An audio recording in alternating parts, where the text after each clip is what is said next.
Chapter 15, A Deal with the Guards. I offer my sincerest apologies. I was deeply bowing my head, in my heart at least. We were being detained in the guard station of the dwarven gatekeepers. After causing an uproar to such an extent, it was somewhat obvious that I wouldn't be declared innocent and released on the spot. The dwarf guardsmen had come rushing over and instantly surrounded all of us that were involved. Although my previous opponents of 5 were perfectly knocked out, so I felt like it was just me being trapped in that circle. That was it. I should secretly turn back into a slime and run away. I thought to myself, Eureka, but as I returned to my slime form and attempted escape, my body was abruptly seized, and then a feeling of being suspended came over me. I was so easily captured. The soldier-san who caught me was smiling with a face that said, "Where do you think you're going?" But I could tell by the bulging vein in his forehead that he wasn't happy in the least. "Why, I haven't done anything, you know.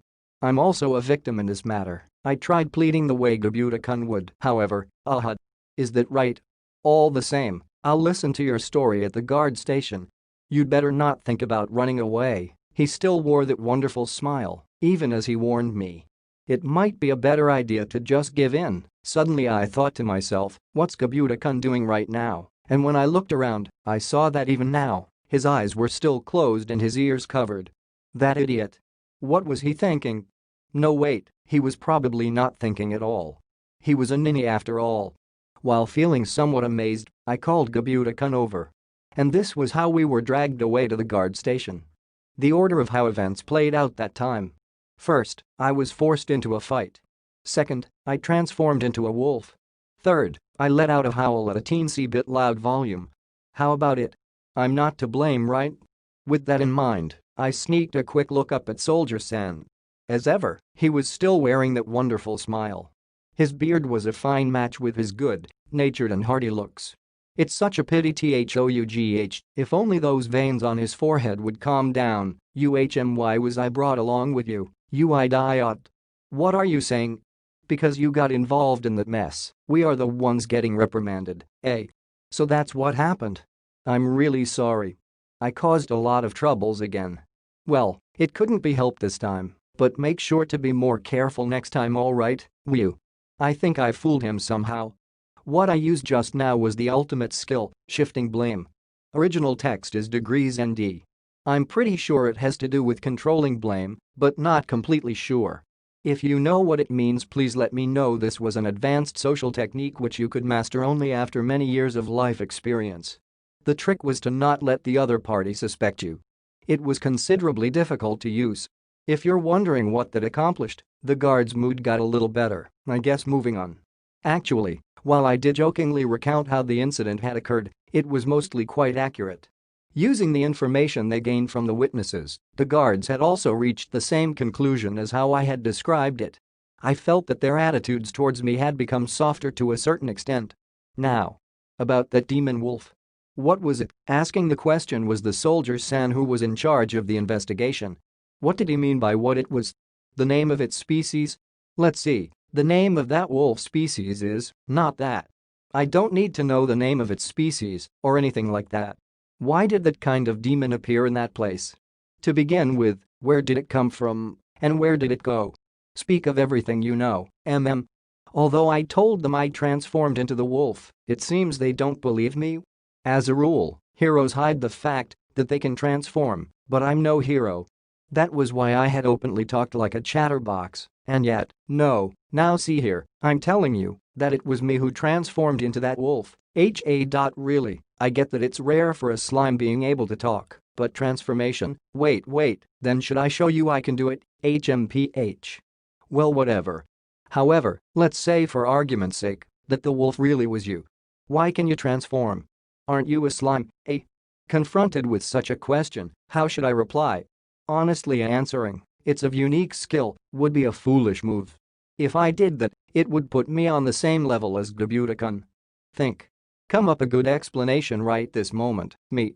To tell you the truth, a magician cast a curse on me. I think it was done out of jealousy for my talent. Back then, I was a user of illusion magic. Cursed by a magician, you say? And, well, right. I had learned a number of illusion spells and was fully focused on studying, but an evil magician changed me into a slime. Right now, I'm on a journey to find a method to break the curse on me, and that's how it is. How did you come to meet this evil magician? Why were you not killed but instead cursed? Ugh, it would have been so nice if he took everything at face value. His persistence was almost annoying. Well, it was reasonable, I suppose. If he believed me just like that, I would consider him no better than a goblin. And from then on, a seemingly never-ending 2 hours passed. It was a time of non-stop offense on defense, questions and answers, between me and Soldier San. The passionate exchange of words between the two had gradually given shape to a never-before-heard-of story. A story about a certain beautiful girl who was cursed by an evil magician and turned into a slime. I didn't mean for it to turn out that way, but in the midst of responding to every one of Soldier Sen's pinpoint questions, I had given birth to an exceedingly strange story. In the story, I was the young maiden who was a prodigy of transforming and illusion magic. She was cursed by a witch and was on a journey to break the spell, or so it went. You may ask, how did it come to this? Whenever I had mentioned something odd, Soldier San would mercilessly tackle it in the name of cross-examination. And in the process of fixing up my story enough to make him say, so that's how it was already too late, me and Soldier San. At the end of it, we had exchanged looks full of a feeling of accomplishment, though I had no eyes. No words were said, but our feelings got across to each other. All right. The written evidence, though the content is nonsensical, is completed. Thanks for your cooperation. By the way, what will you two slam? It's terrible. Down at the mines, an Armosaurus appeared. They say that several miners who were picking ores have already been injured. What? So, has this Armosaurus been put down yet? There's no problem there. Just now, a suppression unit has been sent over. But those who were wounded are in bad conditions. I don't know whether it was for war preparations or something else, but everything related to medicines have been sold off, and it seems they won't bring out the emergency stores in the castle. Are there no healers? That is, you know that to mine magic ores you need to go deep into the caves, right? At the moment, all of the capable healers are away escorting the miners, and the only ones available right now are greenhorns. What did you say? It appeared to be a serious situation, and they've completely forgotten I was there. I thought to myself, if there are emergency supplies in the castle, bring them out. Restorative medicine, huh? Although I have them, what should I do? Boy, Mister, I've decided to hand them some. As for why I would do this, it's not like I thought maybe building a good image of myself would prove my innocence in the earlier incident. It's absolutely not like that. Saving lives is a natural thing to do. Though I admit, I sounded suspicious, but they say that compassion is not for the benefit of others. In other words, something good may happen for me. What is it? I'm busy right now. The investigation is finished now, but I can't release you yet. For a while, you'll be waiting in this place. No, not that. It's about this. You see, I took out medicine from a pocket. Or from their view, I simply spat it out. What's this? It's restorative medicine. It's of excellent quality. Good for drinking. Good for applying on wounds. How? Why would a slime like you be holding on to something like medicine? Hey now. Where did my setting, story of a young maiden, from before go? Just now I was completely treated like a slime. As I expected, he was also going along with the flow at that time. Well, putting that aside, that doesn't really matter, right? Please try using it. How many do you need? 6 people were injured, but will you have enough? The young Soldier San, that had come to report the situation, was glaring at me with suspicion. A demon giving you medicine? If it was me, I wouldn't take it. TSK. No matter, don't leave the room. We're going now, eh? But, Captain, that's a demon, you know. Quiet. We're going. Hurry and lead the way. While saying that, the bearded Soldier San, who was called Captain, snatched the 6 medicines I had taken out and took off running. Although we never had a proper talk with each other, I think he decided to trust in me. He seemed to be a good person, just like his appearance. Though it was surprising that he was a captain. Is it over now? It was Bermuda-kun who was asking. He had been silent right from the beginning of the interrogation, only nodding the occasional agreements to my claims. It's not over yet, but well, let's see how it turns out. Roger that. From then on, we waited in a completely spaced-out state of mind. Occasionally, among the soldiers that were coming and going out of the guard station, a few would stare at us in confusion, tilting their heads. We had spent 1 hour waiting. I was practicing my control over spider threads to kill time when I sensed the footsteps of the returning captain and his men. Stopping what I was doing, I went back to the waiting room. Gabuta-kun was sleeping there. This guy, unexpectedly, he might actually be an amazing fellow. "You saved us. Thanks." Entering the room, the captain said thanks while bowing his head. Also with him was a group of miners that had followed behind. "I heard you were the one who gave the medicine." "Thank you. To be frank, I was on the verge of losing an arm and not being able to work anymore." "Really, thank you." The miners were all expressing their appreciation in turns. "Oh, there's one guy left. Why wasn't he saying anything?" "Well, I've properly received their feelings of gratitude." A while passed, and the miners had all finished what they came to say and left already. Before I had noticed, the sun was already going down, and it was getting darker outside. After that, the captain and I shared another conversation. This time, I didn't hide anything from him.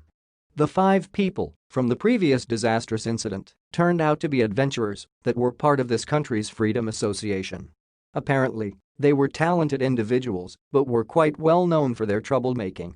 Without holding anything back, the captain had laughingly said that ought to teach them a lesson. He also informed me that while it was already confirmed that we didn't do anything wrong in particular, but taking into consideration the feelings of the bystanders involved in that incident, there was no choice but to detain us. I found out that a damage report was never made. But really, it was understandable. Making a complaint saying, "I want compensation for my soiled underwear," would be extremely embarrassing. In return, I also told him of our circumstances. For the sake of reviving the goblin village, we needed clothes, weapons and armors.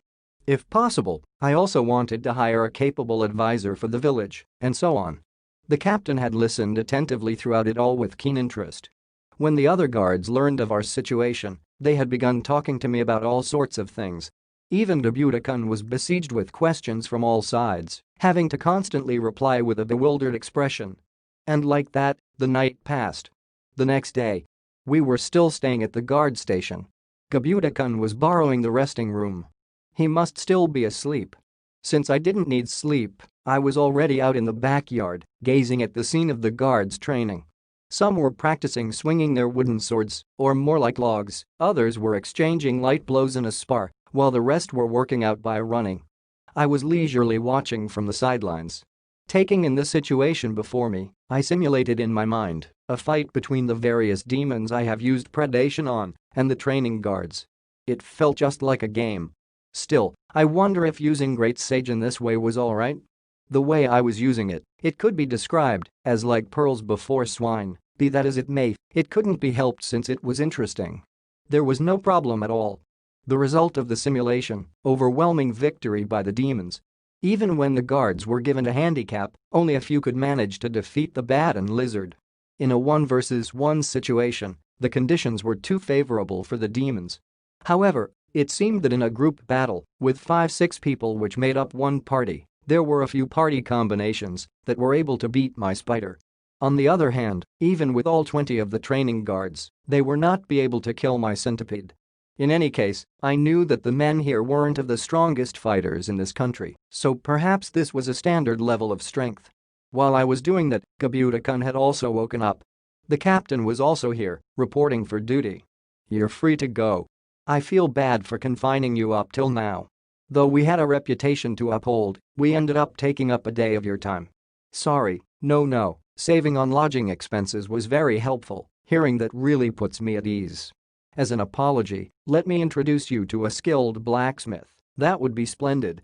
Thank you very much." Things were looking up for us. Regarding the immigration inspection, we were given something of a preferential treatment, and it was completed without a hitch, while on the other hand we saved money on lodging fees.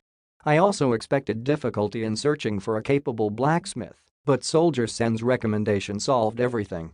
Looking at it optimistically, nothing but good things had happened to us. But in return for that, was there a hidden catch to this? When it came to things hidden beneath the surface, videos were all I liked, meant to be a pun on underground videos equals pirated videos. Because under the guise of something good there was something bad, and underground videos are pirated videos, and pirated videos are bad and, forget it could also be about PRN. I'm just saying, if you still have any of those medicines remaining, I want to buy them, I see now. I did hear about it yesterday, that somehow supplies on medicine were low. Seeing as I have a huge stock of medicines, it would be fine selling them, but I didn't know the market price for them. What to do? Well, whatever. These medicines didn't cost anything to produce after all. If he says he needs them, then I'll just hand over some. I can agree to that. Although I say that I do need them myself, so it depends on how many you need. I'll be fine with just taking the leftovers. Even if only one is left, I'll take it, HN. Isn't that strange? Wasn't he trying to procure a reserve supply of medicines? Having just one wouldn't solve anything in the hour of need. I suppose the need for medicine is just that great. Then, how about 5? 5. That'll be great. And also, did you know that it'll probably still have a good effect when diluted with water? When treating the average injury, just 1/10 of the medicine should be fine. When I explained how it worked, the captain nodded with a face that yelled, "I want more." After making sure he understood, I handed over the 5 pieces of medicine and in return, I received a small bag. Opening the bag, I saw some gold coins inside. Although it may not be much, it was everything we could take out. I hope you can let me have them all for 5 coins each. It appeared that 5 pieces of medicine were worth 25 gold coins. But at the present, I couldn't tell profit from loss, so I thought to make use of this opportunity to ask about the currency rates. Excuse me, is it not enough? But this is the best I can offer. No, though I'm okay with the amount you gave, there's something I'd like you to teach me, eh? You're alright with this price? Then what is it you wanted to ask, HNN? Judging from that reaction, I was ripped off. It might have been fine to push the price a little bit. Well, that's fine. I felt that this Captain Sen was a good person, so I doubt he took advantage of me to a serious extent. Right now, I have only a small amount of money, but not only that, I have no idea at all about the value of money and the price of commodities. If possible, please teach me regarding those things.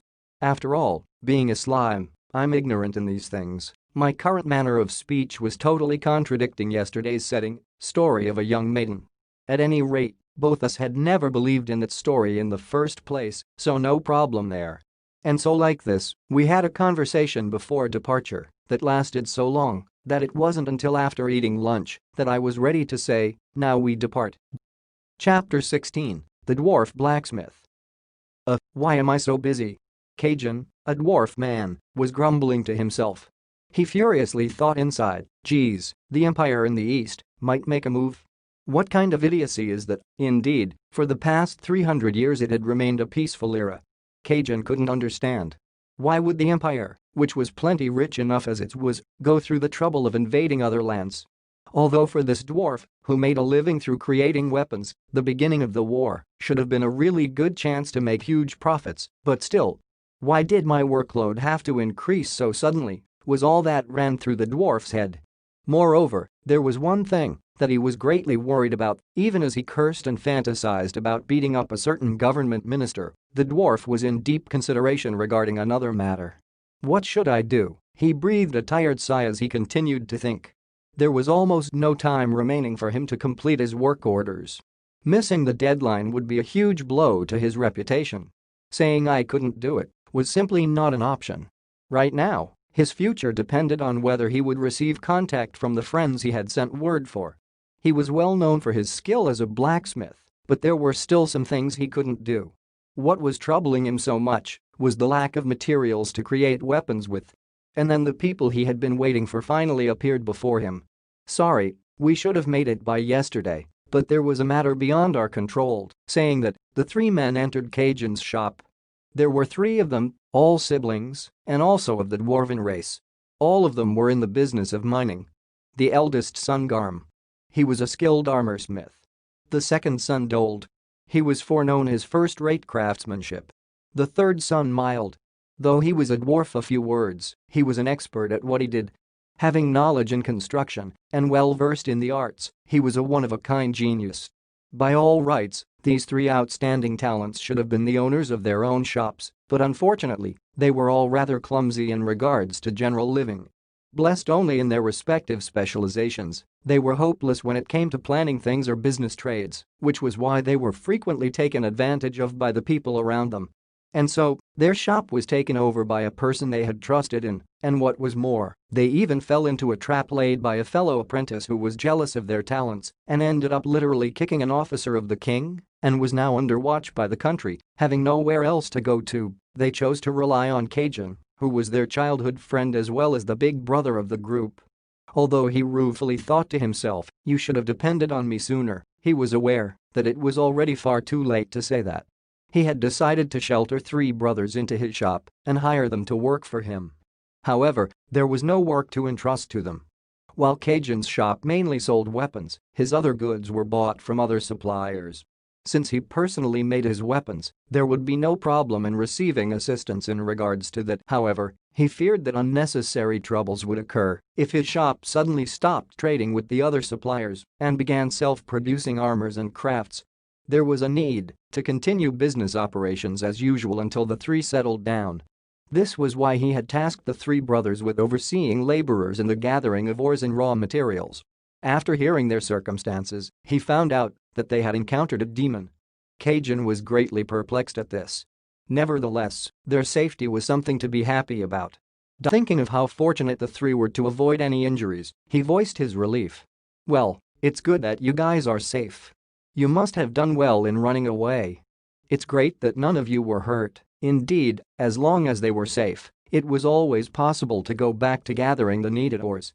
But while he was thinking to himself, "The safety of my friends are much more important," the 3 brothers exchanged awkward looks with each other. They said, "No, it's not like we managed to get away in time. To tell you the truth, even now I still can't come to terms with what happened yesterday." Third bro is silent from then on. He listened as they explained what happened in detail. They claimed a mysterious slime gave us medicine that brought us back to life. Normally, he would have laughingly replied, "I don't believe that," but he knew that the brothers were never the kind to lie. Or rather, they just weren't skillful enough in telling lies. Which meant that what they said was true. However, seeing as it was only yesterday that a demon attack had resulted in casualties, hiring new miners would most likely be impossible. Due to yesterday's events, the men he had employed were resigning one after another.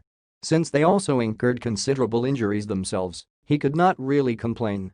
In regular circumstances, this would precisely be the time to go to the Freedom Association with a request, but that was not an option. He had already issued a request for the gathering of ores, but there was yet to be a reply. It was the same situation for every other workshop, and so the stocks of goods in the market were deteriorating. In the case of commissioning guards, not only would the fee be comparatively high, they would only work within the extent of the request. If you asked for escorts, they would do just that and no more, and when it came to the price of adventurers capable of defeating a B-rank demon, it wouldn't do any good. Far from making a profit, he would go bankrupt instead. He thought to himself, "TSK. Why did such a strong demon have to come out in the outer zone of the mines?" Cajun sighed heavily. He contemplated on what he should do. The deadline was drawing nearer. He even considered going so far as to personally gather all the ores with his own hands, but no good ideas popped into his head, and time was running short. The 4 dwarves were all lost in thought as they looked at one another. And it was then that a strange group came into sight. Returning to slime perspective, "Hey, big bro, you there?" While calling out to someone inside, Captain San, now known as Kaido-san, entered the shop. "In the midst of our conversations, we had become much more open and friendly towards each other, and were now on a first-name basis. I was told that the owner of the shop, the one he wanted to introduce me to, was his actual elder brother. From the outside, it looked like the kind of small shop run by a stubborn old uncle. Sorry to intrud Ramuru greets, how do you do? Kabuta-kun greets, saying our greetings. We followed Kaido-san inside the shop. The moment we entered, we saw that many eyes were focused on us. All 3 dwarf brothers had exclaimed at the same time. The 3 dwarfs I saw yesterday had all raised their voices in surprise and were looking over here. They were looking healthy now. Although for some reason they were making depressed faces, and then surely, as expected, there was a grim-looking uncle whose face didn't lose one bit to those of the scary town construction old men. He was the owner of this shop. Honestly, he didn't resemble Kaido-san at all. What's this? They friends of yours, Kajin-san? It's this slime. The one that saved us yesterday. Yeah, that's right. So the Captain-san was the younger brother of our shop owner. Third bro is silent. Oh. So that's the slime you were talking about. I've heard you were the one who saved these guys. You have my gratitude. Not at all. I don't feel as if I've done that much, or perhaps I might have. For one such as I, who easily gets carried away and goes too far. Words of praise is taboo because I wouldn't be able to calm down for the next long while. So, why have you come here today? After slightly regaining his composure, Uncle San asked a question. All of us had moved further inside of the shop to talk. And then, Kaido-san began briefly explaining my situation. I also chipped into the conversation, when needed, to help move it along smoothly. But I must say, this third dwarf brother called Mild-san, he never says a single thing. I mean, how did he still manage to actually communicate? It was mysterious. I understand what you want now. But I'm sorry. I don't think I can be of any help. The thing is, we've already received a request from a certain country.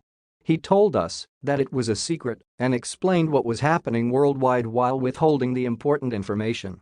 It appeared that many countries were feeling pressured by the fear of a war occurring because of a certain fool somewhere, and that was why craft orders for weapons and armors were being issued everywhere. Putting this information into consideration, it made sense that the medicines and other goods were out of stock yesterday. And so, about the request I received. Although I did manage to make 200 steel spears overnight, but on the other hand, regarding the main order of 20 swords, not even a single one has been made yet. I don't have the materials, you see. Despite hanging his head low, Uncle San still grumbled. If it can't be done, isn't it fine to cancel the order? It was a reasonable question, asked by Kaido-san. You idiot. Even I told them from the beginning that it was unreasonable. But then that Thai government minister Bester butted in and said, famed throughout our kingdom for your skills, cannot a man of your caliber, Kajin, complete a small task of this degree? Is the kind of drivel he prattled on to me. Not to mention, this was said in front of the king. Would you forgive him? That Thai bastard, he was furious the whole time he talked. As we continued to converse, I learned that in the past, the third dwarf brother Mild-san had rejected a request from Minister Bester to build a house that he wanted. Bearing a grudge from that incident, the minister had repeatedly harassed Mild-san to the point where he was starting to think about escaping from the country. And I was told that the one who took him in at that time was Kajin-san. However you looked at it, it was definitely an unjustified resentment towards Mild-san. Then I thought to myself, wasn't it likely that the minister bought up all the materials to obstruct Kajin-san's work? If you couldn't make the swords due to the lack of materials, does that mean that spears required different materials? And to my question Kajin-san replied, yeah. The swords require a special material called magic or the spears only needed to be made out of steel. He had replied in a very tired manner without the materials, even a master blacksmith was just an ordinary person. It must be so frustrating for him. But when you think about it, wasn't it possible that the minister was waiting for Kajin-san to come to him begging for help? To top it off, it takes a whole day to complete one sword. Even by using the assembly line system for efficient production, it would still take 2 weeks to make 20 of them. I was about to ask about the time limit, but then decided not to. The despair on his face told me everything I needed to know. But he told me anyway. The deadline is by this weekend. On the first day of next week, I have to deliver it all to the king. This job is something that is assigned to each and every craftsman, commissioned by the country. If you can't complete it, it is possible to have your qualifications as a craftsman revoked. In other words, only 5 or so days left to complete the order. Or rather, since any progress couldn't be made today, then only 4 days until the deadline. I got the feeling like the talk was getting serious. I had nothing to do with this, so why was I here? Just wait a moment, I can't seem to understand what's going on and actually, if it's magic ores, don't I have some? Well, it's not like it was my business, I didn't know if they were misunderstanding something or not, but everyone was looking towards me. Being stared at by men doesn't make me happy. Their eyes seemed to be telling me, hey you. Can't you do something about this? These people, what did they think a slime was capable of? Guess I've got no choice.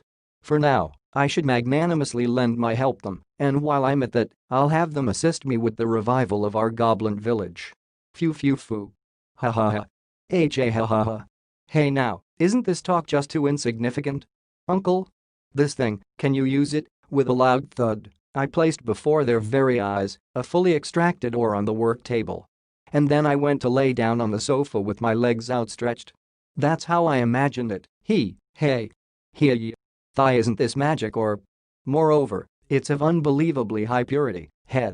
Actually, that wasn't magic or? It was a pre-made magic steel ingot. Hey now, uncle, are your eyes just for show? If he wasn't even capable of identifying this, I doubted he would be of any use to me.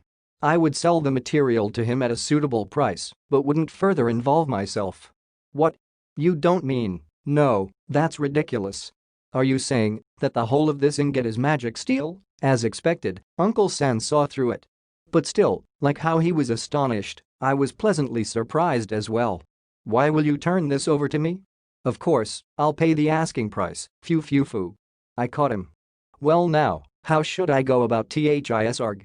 What is it you want? I'll do anything that is within my ability. I was waiting for those words. You've already heard of our circumstances, yes? Among Uncle San's acquaintances, I want you to find someone capable of teaching crafting techniques. What did you say? You're okay with just that, HMPH? Our first priority is to secure the life necessities, clothing and housing.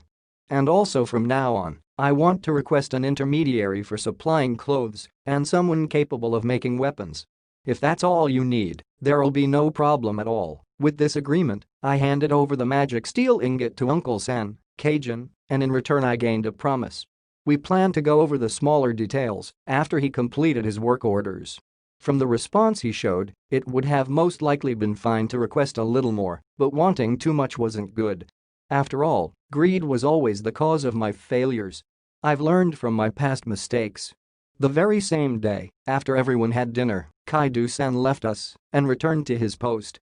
Even though he was captain of the guards, it wasn't a good example he was setting by skipping his work from noon. But well, it was for the sake of guiding me around.